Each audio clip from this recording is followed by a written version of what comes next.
नमस्कार दोस्तों, आपका एक बार फिर से स्वागत है डॉक्टर निगम होम्योपैथी चैनल में।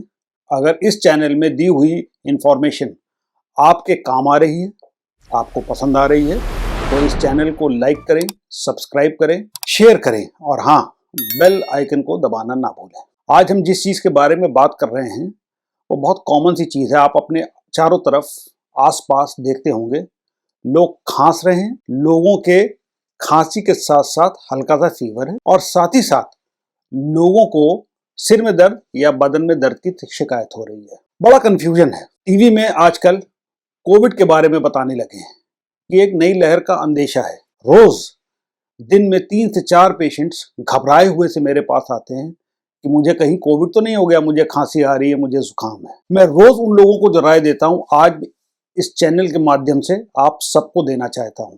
देखिए, आजकल जो मेन दिक्कत चल रही है वो है खांसी, जुकाम और गले में एक खराश ऐसी होना, ऐसा लगना कि गले में कांटे चुभ रहे हैं या गले में एक इरिटेशन होना। ये जरूरी नहीं है कि कोविड-19 हो।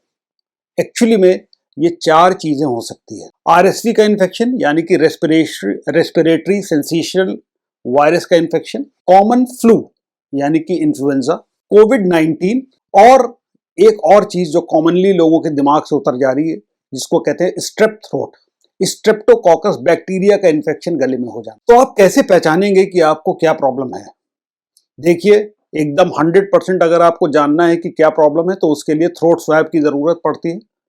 एक आरटीपीसीआर करना पड़ता है। आरटीपीसीआर में 2-3 चीजें क्लियर हो जाती हैं। एक आरएसवी क्लियर हो जाता है, एक कोविड-19 क्लियर हो जाता है और अगर आरटीपीसीआर का कल्चर कराया जाए तो ये पता लग जाता है कि ये स्ट्रेप थ्रोट है कि नहीं है। मगर मैं आपको इससे आसान तरीका बताता हूँ। जो मैं तरीका बताने जा रहा हूँ ये सिम्टम बेस्ड है। इससे अंदेशा लग सकता है आपको कि आपको क्या प्रॉब्लम। एक बार फिर से गौर से सुनिएगा। जो कॉमन सिंड्रोम आजकल मिल रहा है वो है जुकाम, खांसी, गले में दिक्कत, खराश होना या गले में दर्द होना या कांटे चुभना। ये एक कॉमन सिंड्रोम है। इसके साथ फीवर मिलता है। अगर फीवर हल्का है या फीवर नहीं है तो आप जान लीजिए कि ये आरएसवी वायरस है, रेस्पिरेटरी सिंसेशियल वायरस का इन्फेक्शन। अगर फीवर तेज है और इसकी वजह से आपको थूक निकलने में दिक्कत हो रही है, खाना खाने में दिक्कत हो रही है, तब ये 3 चीजें हो सकती हैं। पहली कॉमन फ्लू, दूसरी कोविड-19 और तीसरी स्ट्रेप थ्रोट यानी कि स्ट्रेप्टोकोकस का इन्फेक्शन। देखिए, स्ट्रेप्टोकोकस एक बैक्टीरियल इन्फेक्शन है। इसके लिए एंटीबायोटिक या प्रॉपर होम्योपैथी की दवा आपको आराम दे देती बहुत जल्दी। स्ट्रेप थ्रोट को पहचानने का तरीका मैं सबसे पहले आपको बताता हूं। वो ये है कि आपको खांसी, साथ में जुकाम, साथ में आपको फीवर और गले में खराश होगी। निगलने में, खाना या थूक निगलने में आपको दिक्कत होगी। मगर बाकी 3 चीजों से ये अलग कैसे है? फीवर तेज आएगा, बदन में दर्द होगा, बदन में एक रैश आ जाएगा और साथ ही साथ अगर गले को देखा जाएगा तो टॉन्सिल्स बड़े होंगे और गले के चारों तरफ जो लिम्फ नोड्स होते हैं, जिनको हम सर्वाइकल लिम्फ नोड्स कहते हैं, वो लिम्फ नोड्स बड़े होंगे और दर्द कर रहे होंगे। इसमें गैस्ट्रोइंटेस्टाइनल जो सिम्टम्स होते हैं जैसे कि डायरिया या कॉन्स्टिपेशन, ये जल्दी नहीं मिलेगा, लेट मिलेगा। दूसरी चीज, अगर आपको सोर थ्रोट हो, जुकाम खांसी हो और फीवर हो और फीवर हाई डिग्री का हो, हाई डिग्री का मतलब 101 के ऊपर हो, तो आप जान लीजिए कि ये 2 चीजें हो सकती है। ये हो सकता है फ्लू और ये हो सकता है कोविड-19। नाउ फ्लू और कोविड-19 दोनों को पहचानना सिम्टम्स के बेसिस पे काफी मुश्किल होता है, मगर फिर भी मैं कोशिश करता हूं।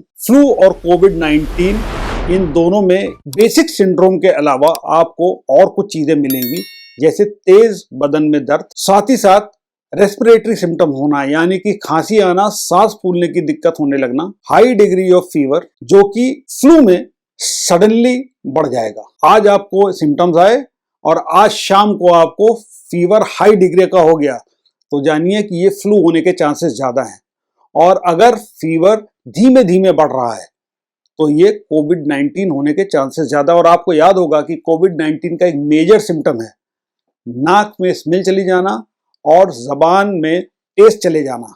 अगर ऐसा हो रहा है, इन दोनों में से कोई भी एक चीज हो रही है, तो आप जान लीजिए कि ये कोविड-19 हो सकता है। RT-PCR आपको कराने की जरूरत है। फिर बात आती है दोनों ही फ्लू में और कोविड-19 में बदन का दर्द होना, सांस की प्रॉब्लम आने का अंदेशा होना।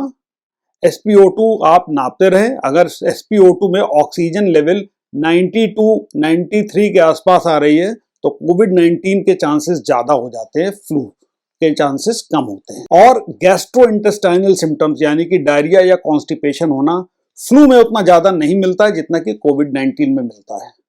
तो इस तरह सिम्टम्स के बेसिस पे आप फ्लू, कोविड-19 और स्ट्रेप थ्रोट को पहचान सकते हैं। अब आखिरी बात आती है RSV की।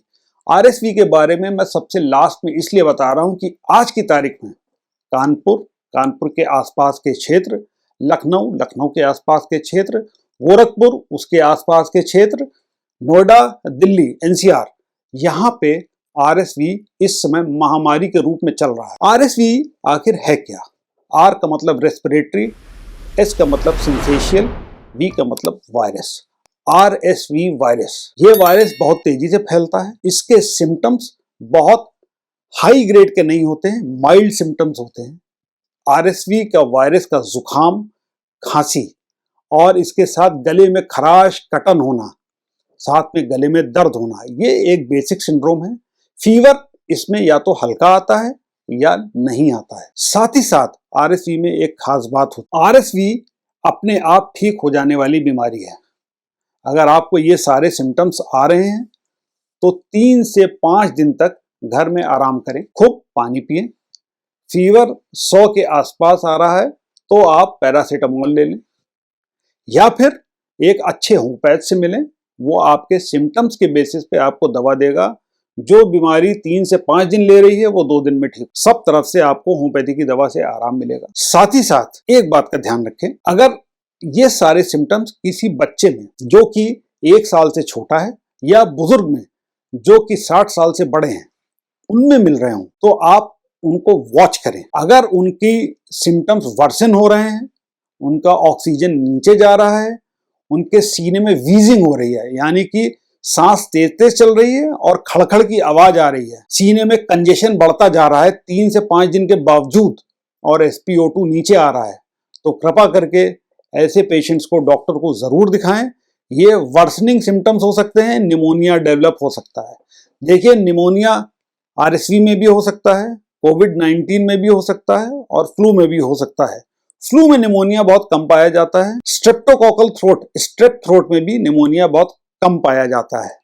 लेकिन RSV में 1 साल से छोटे बच्चे और 60 साल से बड़े बुजुर्ग, उनमें निमोनिया होने के चांसेस काफी ज्यादा होते हैं और कोविड-19 में RSV से ज्यादा निमोनिया होने के चांसेस होते हैं। तो ये 2 ऐसी स्थिति हैं जिनमें कि आप पेशेंट्स को वॉच करें 3 से 5 दिन, और डॉक्टर को, अगर वो रिस्क ग्रुप में पेशेंट आते हैं तो डॉक्टर से जरूर मिलें। फिर बात आती है कि RSV अगर आपको हो रहा है तो क्या उसका कोई इम्यूनाइजेशन होता है। एक कॉमन इन्फ्लुएंजा वैक्सीन है जो कि आती है, पर मेरा मानना है कि अननेसेसरी वैक्सीनेशन नहीं होने चाहिए। होम्योपैथी से बढ़िया कोई पैथी नहीं है वायरल डिजीजेस को ठीक करने के लिए।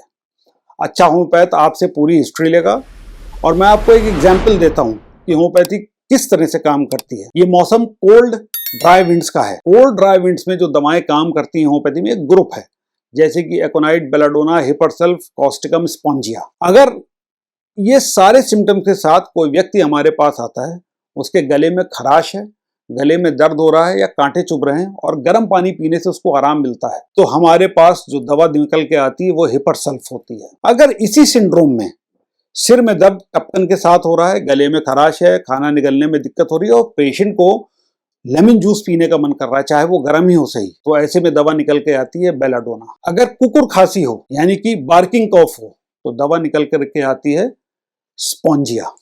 सो इस तरह से अगर आप देखें, होम्योपैथी में डिफरेंशियल दवाओं का करना पड़ता है, तभी सही दवा मिलती है और पेशेंट को 1 से 2 दिन में आराम आ जाता है। यहाँ ये भी ध्यान रखने की बात है कि आपको प्रिकॉशंस क्या करना। ध्यान रखिए, आपको मास्क पहनने की जरूरत है। अगर आपको ये सारे सिम्टम्स आ रहे हैं तो आप मास्क पहनेंगे तो ना केवल आप खुद को बचाएंगे बल्कि आप अपने आसपास के लोगों को इन्फेक्ट होने से बचाएंगे। अगर आपको छींक आती है तो ऐसे करके छींकें।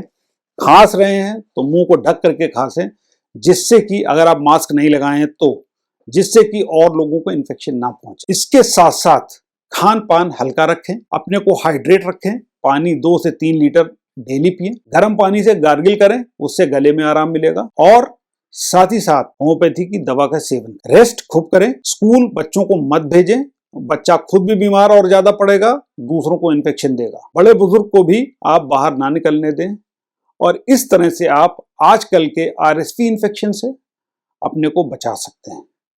साथ ही साथ इस वीडियो के थ्रू आप एक अंदाजा भी लगा सकते हैं कि आपको आरएसवी है, कि कोविड-19 है, कि कॉमन फ्लू है, कि स्ट्रेप थ्रोट है। अगले कुछ वीडियो में मैं आपको लॉन्ग कोविड और आजकल जो कोविड की वेव का अंदेशा लोग कर रहे हैं उसके बारे में बताने जा रहा हूं। धन्यवाद।